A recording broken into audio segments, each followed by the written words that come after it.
Before we dive in, please take a moment to subscribe to this channel if you haven't already. It really helps us grow and reach more people with messages that matter.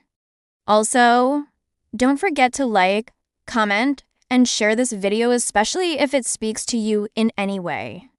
Your engagement keeps the conversation going. The misconception about faithfulness.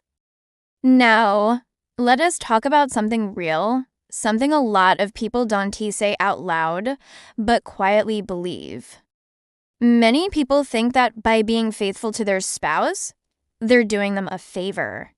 As though saying, look, I could cheat on you if I wanted to, but I'm choosing not to, so you better be grateful. That mindset is not only unhealthy, it's deeply flawed. Faithfulness isn't a favor you're doing for your partner. It's a reflection of your integrity, your values, and your commitment not just to your relationship, but to yourself. When you reduce loyalty to a chore or bargaining chip, you've already missed the point of what love and partnership are about. Retaliation cheating, a dangerous lie. Now let's go deeper. When one partner cheats, the natural reaction for some people is, oh, I'll cheat too. That'll teach them a lesson. Let them feel what I felt, but that's a dangerous trap. Here's the truth. Cheating back doesn't heal your pain. It magnifies it. It multiplies the damage. It may feel like justice in the moment, but in reality, it self-destructs trust up as revenge. And if you're a person of faith, then you should understand what the Bible says. He who commits adultery sins against his own body. Not just your spouse's body. Not your marriage. Your own body. That means when you cheat, you're not just betraying someone else. You're harming yourself. First, spiritually, emotionally, and even physically. Let's break that down. When you retaliate by cheating, you may expose yourself to more than emotional damage. There are physical consequences, diseases, emotional scars, and spiritual confusion. Imagine catching a disease in the process. You may or may not pass it on, but regardless, you're the one suffering first. You're the one carrying that burden. Was that really worth trying to get even? This isn't just about right and wrong. It's about wisdom. Why add more pain to pain? Why wound yourself just to prove a point? Let me illustrate this for you. Let's say someone borrowed your clean, neat clothes. They wore it carelessly, played in the mud, spilled food on it, and returned it a mess. You're furious. Now imagine, just to get revenge, you decide to wear their own clothes, go roll yourself in the mud, spill food on yourself too, and walk around town like that to make a point. Sounds ridiculous, right? Because now, you're the one walking around filthy. You're the one being stared at. You're the one who feels ashamed. This is exactly what happens when you cheat back. You dirty your own soul, your own spirit, your own dignity trying to get back at someone who already disrespected the relationship. You don't elevate yourself by lowering your standards. You just pull yourself deeper into the pit they fell into. So, what should you do? If you've been hurt, cheated on, or betrayed, I won't tell you it's easy. But here's what I will tell you. Healing doesn't come through retaliation. It comes through reflection, accountability, prayer, counseling, and time. Sometimes, it might mean walking away from a toxic relationship. Other times, it means rebuilding from the ground up with professional help and spiritual guidance. But cheating back? That's not the answer. It only chains you to the same hurt you're trying to escape. So please respect your own body, your own mind, your own spirit. Don't destroy yourself just to send a message. Let your strength be your self-control. Let your power be in your peace. If this message resonates with you, drop a comment. Let's talk about it. Have you been in this situation before? What helped you move forward? And if you haven't yet, please subscribe. And don't forget to like and share this video. Someone you know might need to hear this today. Have you ever reached that point where you've been hurt, betrayed, and tempted to retaliate? Maybe you found infidelity in your relationship, whether it was your partner straying emotionally or physically. Perhaps there were lies, deceit, or broken promises. And now you're grappling with a profound sense of betrayal. And in the midst of that pain, there might be a voice inside whispering, "You know what? Screw them. I want to cheat back." In today's video, we're going to delve deep into this raw emotion and explore the complexities of wanting to cheat back on your spouse. We'll uncover the underlying emotions, examine why people consider this option, and most importantly, we'll shed light on a different path forward. Before we dive in, please take a moment to subscribe to this channel if you haven't already. It really helps us reach more people with these important messages. Also, don't forget to like, comment, and share this video, especially if it speaks to you in any way. Your engagement keeps the conversation going. When you're in a relationship, faithfulness isn't just an option. It's a cornerstone of trust, respect, and commitment. Being faithful to your partner means staying true to your vows, being honest and transparent in your actions, and prioritizing the well-being of your relationship. Fidelity in a relationship is essential for building trust and emotional intimacy. When you're faithful to your partner, it demonstrates that you prioritize their happiness and the sanctity of your bond. However, sometimes despite our best intentions, circumstances can lead us to question our fidelity. We might find ourselves attracted to someone else, grappling with feelings of temptation, or facing challenges that test the strength of our commitment. When one partner cheats, it shatters the fabric of trust and can leave the other devastated, angry, and seeking solace. In such moments, it's common for individuals to grapple with intense emotions and thoughts of retaliation. The desire to cheat back might seem like a way to seek revenge, inflict pain on the cheater, or restore a sense of balance.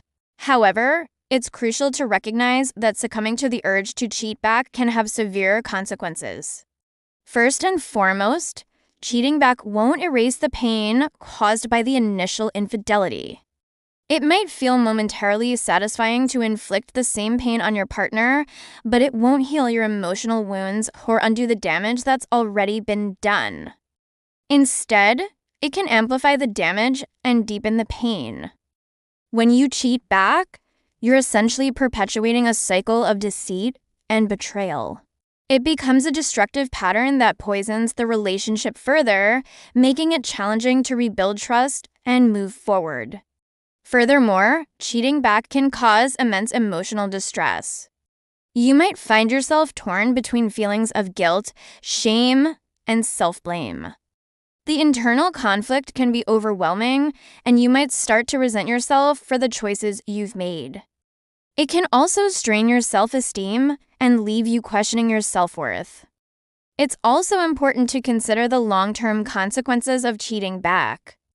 Once you cross that line, there's no turning back. You'll be living in a web of lies and deception, which can take a toll on your mental and emotional health. It can also have repercussions on your reputation and the perception others have of you. Cheating back can tarnish your relationships and make it difficult to maintain trust in future partnerships. Lastly, from a spiritual standpoint, cheating goes against the principles of love, compassion, and forgiveness, which are central to many religions and belief systems.